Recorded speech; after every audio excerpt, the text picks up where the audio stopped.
We noticed that the Chinese Foreign Minister Wang Yi kicked off his visit in early phase of this year to 2025. So, Mr. Wang Yi's visits and discussion with Mr. President has opened a lot of doors for us in our bilateral relations. Increase our swap line from $2 billion to $10 billion.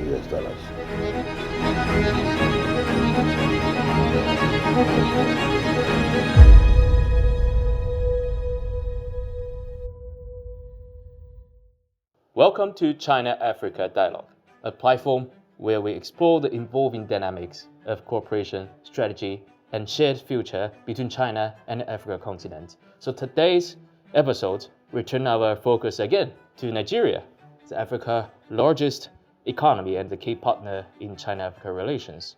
We are honored to be joined by His Excellency Mr. Joseph Tegbe, the Director General of Nigeria-China Strategic Partnership, the federal body mandated to coordinate and promote, deepen the strategic economic, infrastructure, and technological cooperation between two countries.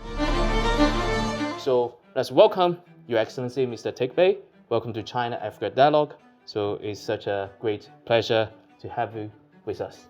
Thank you very much. Nice to be with you. Yep. So could you introduce a bit about the NCSP and maybe your background? Oh, thank you very much. I think let me start with my background. I'm Joseph Tegbe, and I actually studied engineering. I was an engineer by training. I have a first-class degree in civil engineering.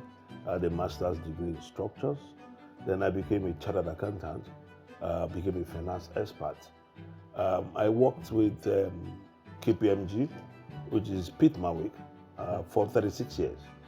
I was involved in tax consulting, accounting, technology. I was head of cybersecurity for Africa and retired just 2 years ago from KPMG as head of the African business for KPMG. So my background is in engineering, finance, accounting, strategy, and technology. 36 years in KPMG, and I retired September last year, 2024, at FOCAC. President Xi Jinping and President Bola Ahmed Tinubu agreed to elevate the relationship between the two countries, China and Nigeria, to a comprehensive strategic partnership. And what that meant for both countries is that we are no longer trading partners. We become developmental partners.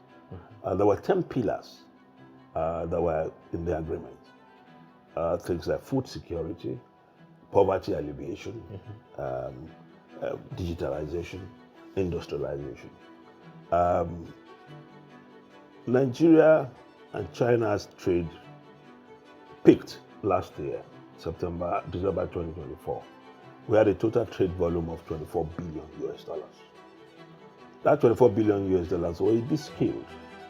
Nigeria had almost $21 billion import from China, and only the $3 billion export to China. Most of the imports, in quote, were projects, construction, infrastructure. So China, for the last 54 years, have been a major trading partner to Nigeria and has been a major contributor to infrastructure development in Nigeria. So if you see all the big infrastructure companies in Nigeria are Chinese companies. CCCC, China Harbour,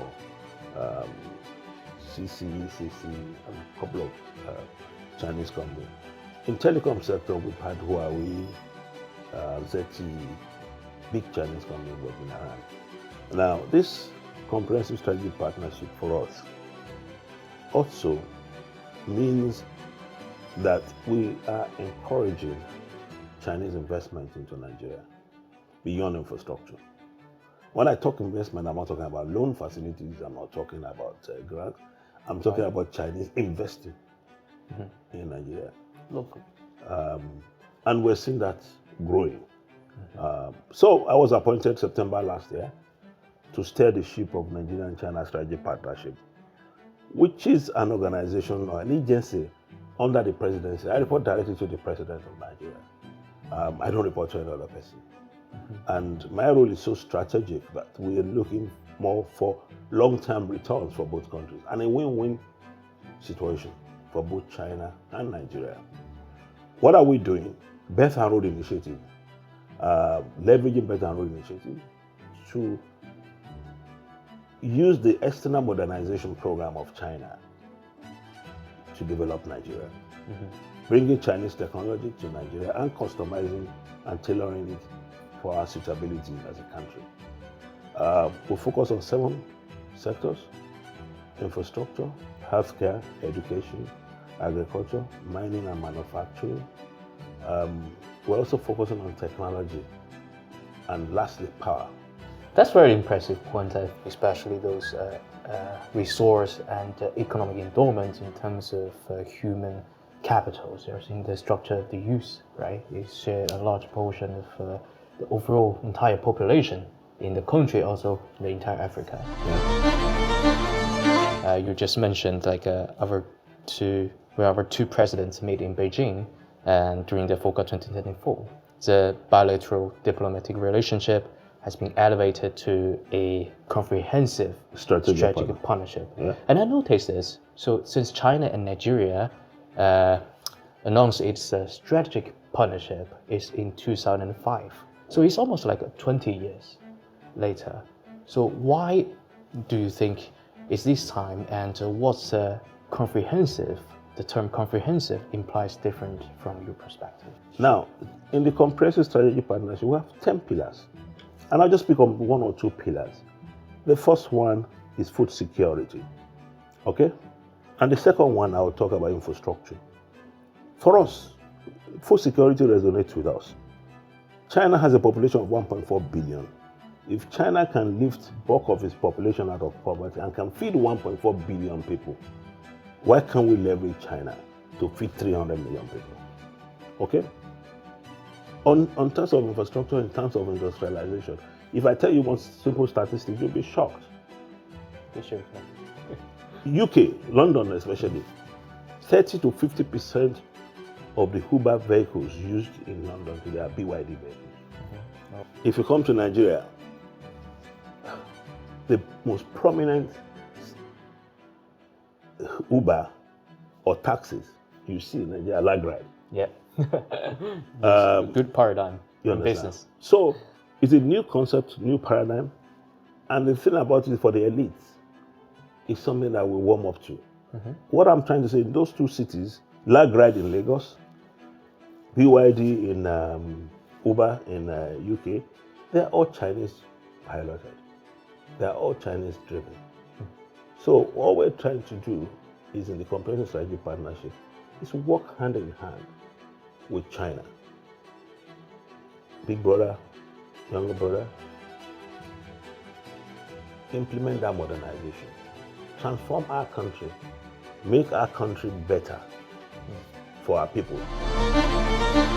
So we noticed that the Chinese Foreign Minister Wang Yi kicked off his visit in early phase of this year to 2025 as the tradition of the New Year visit by Chinese Foreign Minister.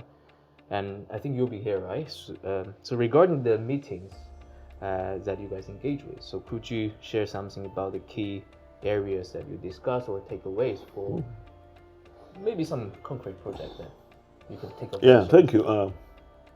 Mr. Wang Yi was in Nigeria in January, and he actually paid a visit to Minister for Foreign Affairs, Honorable Minister Yusuf Tuga. And after that meeting, I was in that meeting. I was also in the side meeting with him and Minister Chuga only. And then, okay, the ambassador was there, Ambassador Yudonghai. And then we proceeded to meet with the president, Bola Ahmed Tinubu. And the discussion centers around the comprehensive strategic partnership and basically 1 or 2 or 3 pillars of that, which is industrialization. We agreed to leverage Chinese technology for reindustrializing Nigeria. The second area we talked about And specifically, Mr. President talked about automobile manufacturing in Nigeria with Chinese government assistance. We talked about swap line, and this has to do with monetary policies, which is basically today part of the challenges we have in trading with China, which has improved now, is in the past we used to have situations where you take naira, you exchange naira to dollar, and then exchange dollar to yuan. So what that does is that every conversion goes through dollar, and that puts pressure on Nigerians' exchange rate with US dollars. Now what we have agreed now is to have a swap line that allows businesses in China and businesses in Nigeria to exchange based on the reserves that the two central banks keep, and you leverage it so that you don't need to go the route of conversion with US dollars. Yeah. Also, you know, a lot of transactions in the world used to go through the SWIFT platform. Right, the Western. Yes, the Western route. Model. Now that China has a digital yuan and is deployed to ASEAN countries. But then, yeah. The system launched by China. So what we're trying to do is how we also leverage that.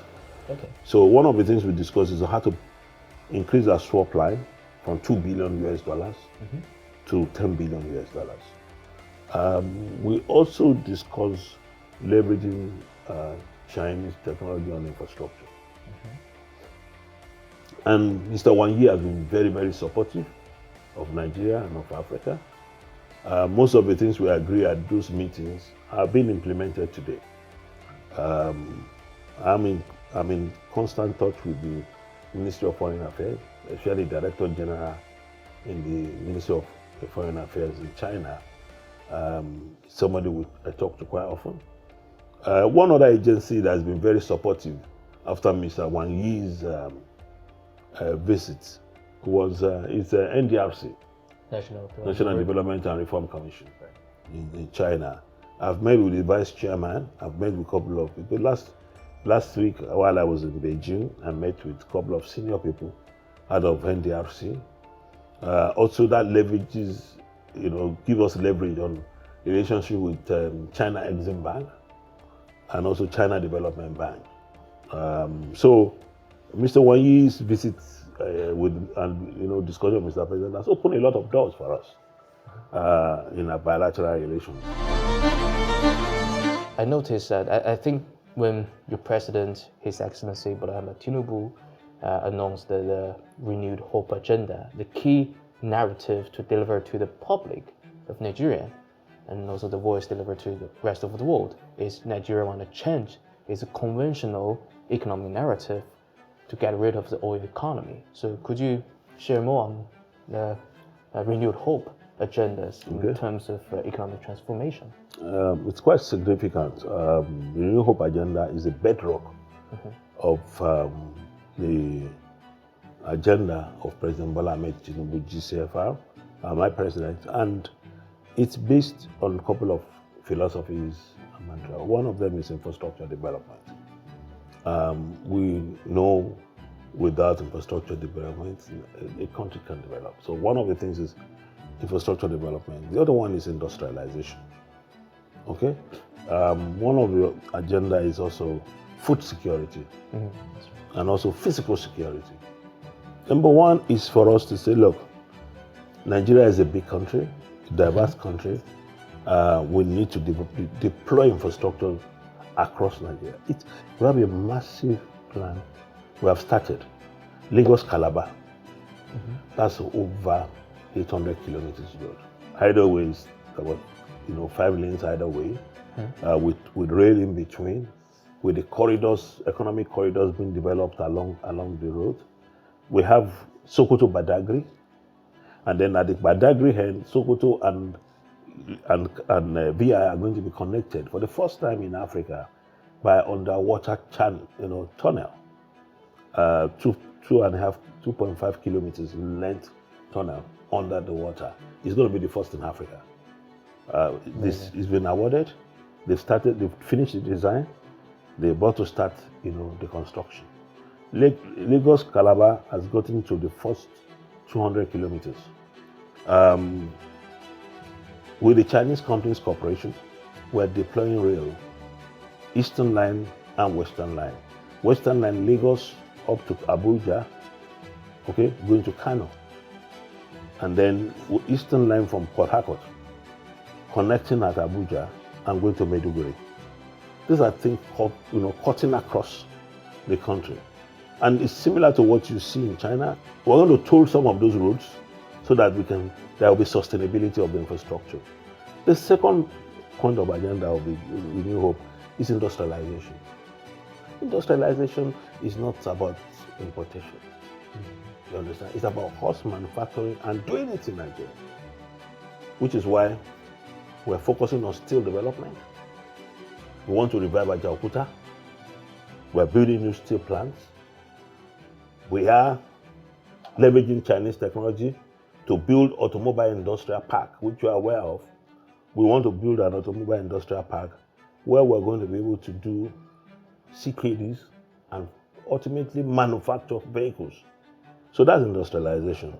But also agriculture is one area that we're leveraging, and because food security, you cannot have food security if you don't do agriculture at a very huge scale. Mm-hmm. I visited the poultry farm in Beijing, at the outskirts of Beijing. They produce 2.5 million eggs a day. We're trying to replicate that. Mm-hmm. 6 locations in Nigeria will produce 6 million eggs a day. A day? Yeah. For you to produce 6 million eggs, you must have 7.2 million laying hens. And we have an average of 500 in each location. That's 3 million broilers. So wow. For me, it's going to lift a lot of people out of poverty. It's going to provide food security for the young ones. Especially being provided, give one child in school, give them 1 egg to eat a day minimum. That's full nourishment. Right. So those are the kind of things we're doing. You just let me remind me the trajectories of Chinese development model to, especially under the administration of President Xi, to get rid of the poverty and his poverty reduction plan for China. And it's also very astonishing that the priority is in agriculture areas to get rid of, to using technology in modern period to leveraging the people in poor, and with boost in its economic and agricultural resources. I want to move a level more on the digital economy. So to what extent do you think China and Nigeria's cooperation can benefit in digital era? Thank you very much. My background, part of my background was I became a technology expert. I got certified in governance in IT. I was head of cybersecurity for KPMG in Africa. Pragmatic and very practical about the challenges of Africa. Out of the whole data generated in the entire world today, Africa generates less than 2%. Right. Africa's contribution is less than 2% to the data, structured data that you have in the world today.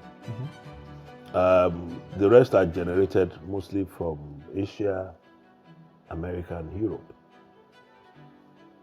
And content creation is largely done in Asia and Americas and Europe. So there's a huge opportunity for us in Africa. 1.4 billion people in Africa, and we generate less than 2% structured data. There's a lot of data being generated in Africa, but they're unstructured. Every day, every month. You understand? They're unstructured. So opportunity exists for us to work with China to structure our data. Most especially in the era of AI.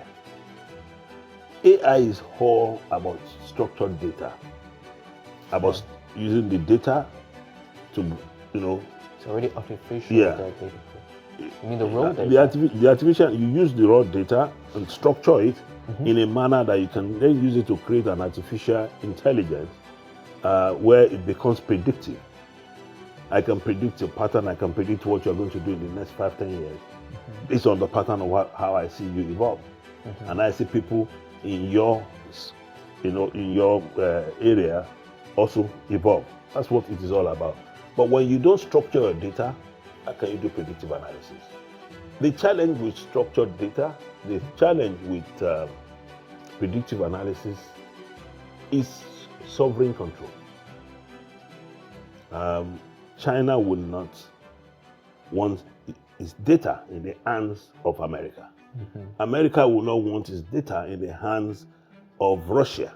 Right. Africa will not want its data. There's some geopolitical concern. Yeah. So there's always the sovereign control challenges when it comes to data. But look, there are various agreements, multilateral, bilateral agreements when it comes to data structure and data sharing. It seems turns from a soft power to hard power. Absolutely. Yeah. So what we need to do is leverage those agreements. And I'll tell you one thing. The way the world is today has proven to us that the era of unilateralism is over. I'm leveraging relationship with one country, and then the country goes crazy and decides to shut you down. Oh, come on. It's about multilateralism. If you're not going to pay me and be good to me, I'll go somewhere else. Yeah. We need to leverage Chinese companies. I'm talking to Huawei. I'm talking to big Chinese technology companies to partner with Nigerian technology entities and help us, support us in structuring our data, building our own sovereign database. And then when you have a structured data, then you can actually develop the APIs that allows you to interface with other countries or other entities in a manner that it supports your sovereign rules and sovereign policies and does not give you unnecessary exposure. You understand? But you have to understand that if China sees Nigeria sees Africa as the second China and sees Africa as a big potential market, then you must understand that market. And the only way you can understand that market is to understand the data in a structured manner. I like the point. You mentioned these public players for intra-governmental cooperation, very detailed. So could you share some more, because I know some audience in front of our cameras are entrepreneurs or businessmen from private sectors. So my last question would be, to what extent do you think the private sectors can be a key players under these sort of bilateral national strategies or these sort of mega plan? Thank you. Very good. And I'll tell you that's one of the most germane questions for today. You cannot have sustainability in economic and business transactions if you don't leverage private sector. And sometimes, and I think Chinese government is very aware of this, and that's why you see evolution.